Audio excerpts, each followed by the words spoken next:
Goeiedag, het jy al van die Cobra-effek in besluitneming gehoor?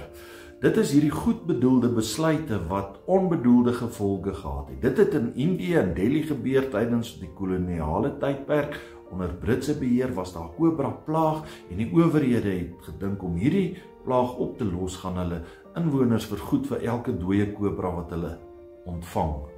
Die inwoners het ingekoop in hierdie plan en die slangpopulasie het afgeneem, dooie slange is gebring vir betaling en toe het 'n paar inwoners van Delhi 'n gulde sakegeleentheid hier raak gesien en met die Cobra slange begine boer en broei en so kontant besigheid gegenereer en 'n paar slange elke dag doodgemaak vir kontant en weer 'n klomp ander uitgebroei.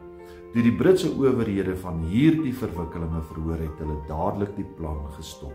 Die Cobra boere het die slange vrygelaat en skielik is daar baie meer slange as voor hierdie ingryping.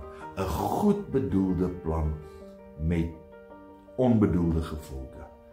Het jy al 'n goeie plan met goeie bedoelings geneem of besluit en dan het dit presies die teenoorgestelde gevolge?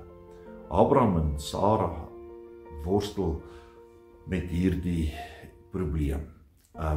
God beloof aan hulle 'n groot nageslag en nou wag hulle en hulle wag vir hierdie kindjie om gebore te word. Dit gebeur nie. Sara maak 'n noodplan en Hagar, haar slavin, moet instaan as surrogaatma by Abraham om 'n nageslag te verseker.